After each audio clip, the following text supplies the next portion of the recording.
आप देख रहे हैं ENI live next generation media.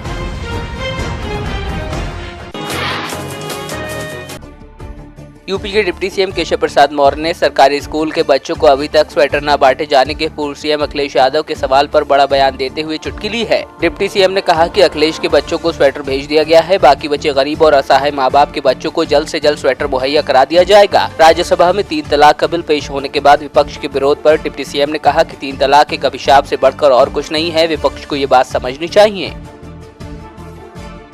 Akhilesh ji के बच्चों के लिए स्वेटर भिजवा दिया गया, लेकिन बाकी बच्चों के लिए जो उत्तर प्रदेश के गरीब बच्चे हैं जिनको देने का सरकार ने वादा किया है, उसको उपलब्ध कराने के लिए कदम उठाए गए हैं और जल्द ही बच्चों को प्राप्त होगा। आज राज्यसभा में 3 तलाक का बिल पास होना है, लेकिन विपक्ष इस पर विरोध कर रहा है। विपक्ष विरोध करे, लेकिन सुप्रीम कोर्ट जाने की बात भी कर रहा है। हम लोग, हमारी पार्टी, हमारे प्रधानमंत्री 3 तलाक यह मुस्लिम महिलाओं के साथ अन्याय है, अत्याचार है, जुल्म है और एक तरह से यह मानवता पर एक तरह से कलंक के रूप में देखा जाता है। और यह 3 तलाक का जो एक गलत रास्ता अपनाया गया था, उसके खिलाफ सर्वोच्च न्यायालय ने कहा था सरकार कानून बनाए। सरकार ने लोकसभा में कानून बनाकर पास कर दिया है। मुझे पूरी उम्मीद है विपक्ष इस बात को समझेगा और राज्यसभा में भी बिल पास होगा और मुस्लिम महिलाओं को न्याय मिल पाएगा। कुशीनगर में 3 युवकों ने 15 वर्षीय नाबालिग दलित लड़की के साथ रेप की वारदात को अंजाम दिया। पीड़िता घास काटने गई थी, तभी आरोपियों ने उसको अगवा कर लिया और फिर मुंह में कपड़ा ठूसकर गैंगरेप किया। करीब 2 घंटे तक आरोपी नाबालिग के साथ हैवानियत करते रहे और फरार हो गए। फिलहाल पुलिस मामला दर्ज कर आरोपियों की तलाश में जुटी है।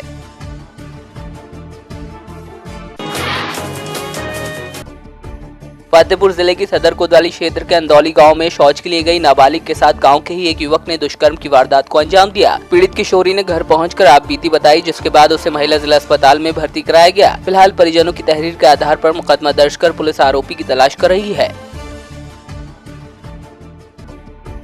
फतेहपुर जिले में दबंगों की दबंगई थमने का नाम नहीं ले रही है। खागा कोतवाली क्षेत्र के भोगलपुर गांव के रहने वाले दबंग पीड़ित रमेश कुमार का निर्माणाधीन मकान गिराकर चले गए। मामले की शिकायत पुलिस से की गई तो पीड़ित को ही पुलिस ने थाने में बैठा लिया और उसके खिलाफ 151 के तहत कार्रवाई कर दी। फिलहाल पुलिस इस मामले में कुछ भी कहने से बच रही है।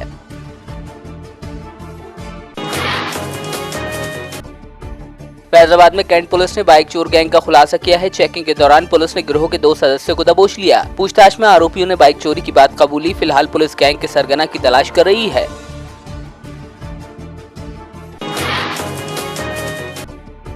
फर्रुखाबाद पुलिस ने अंतर्राज्यीय वाहन चोर गिरोह का पर्दाफाश किया है। पुलिस के हत्या गिरोह के 5 आरोपी चढ़े हैं। पुलिस ने आरोपियों की निशानदेही पर 10 बाइक समेत कई कार बरामद की हैं।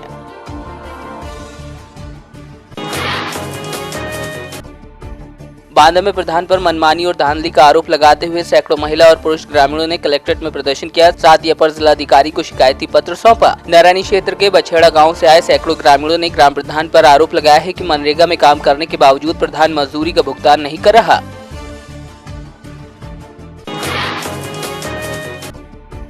इटावा में आवास से वंचित सैकड़ों की संख्या में महिलाओं ने मुख्यालय पर आकर धरना प्रदर्शन किया। धरने में नशा मुक्त भारत पार्टी के कार्यकर्ताओं ने भी लाभार्थियों को आवास दिलाने के लिए एक सुर में आवाज उठाई। साथ ही अधिकारियों पर आवास योजना के अंदर बंदरबाट करने का आरोप लगाया।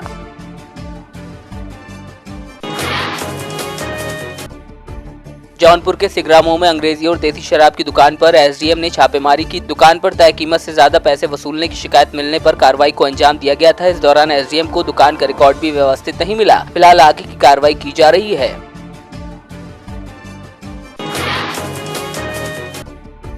जौनपुर के सुजानगंज स्थित रघुवीर महाविद्यालय थलोई में 5 दिवसीय स्काउट गाइड प्रशिक्षण का आयोजन किया गया, जिसमें प्रशिक्षण काउंसलर धर्मराज ने स्काउट गाइड के तमाम नियमों और सिद्धांतों की जानकारी दी। प्रबंधक डॉक्टर जयप्रकाश त्रिपाठी ने कहा कि प्रशिक्षण कोई भी हो, मन लगाकर सीखना चाहिए।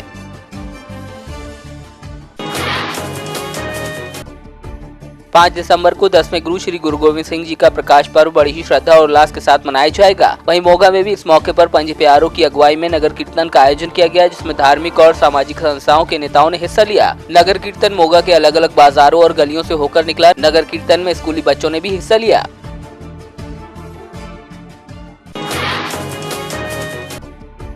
भीमा कोरेगांव में हुई हिंसा का असर सोलापुर में भी देखने को मिला। सोलापुर में बंद का व्यापक असर देखा गया। यहां ज्यादातर दुकानें बंद रखी गईं। वहीं पुलिस ने सुरक्षा के मद्देनजर पुख्ता इंतजाम किए थे। उधर घटना के विरोध में जिला कलेक्टर कार्यालय पर पूर्व विधायक नरसैया आडम मास्टर की अगुवाई में मोर्चा निकाला जाना था, लेकिन पुलिस ने इजाजत नहीं दी और आडम मास्टर को उनके समर्थकों के साथ हिरासत में लिया गया।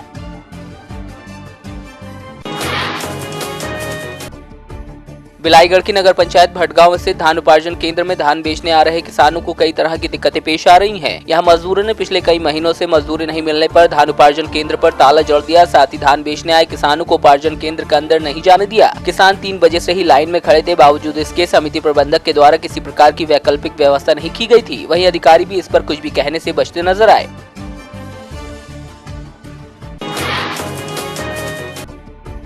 दमोह जिले की बटियागढ़ पुलिस की सक्रियता ने एक मासूम को किडनैपर्स के चंगुल से कुछ ही मिनटों में मुक्त करा लिया, लेकिन आरोपी मौके से फरार हो गए। फिलहाल पुलिस आरोपियों की तलाश में जुटी है।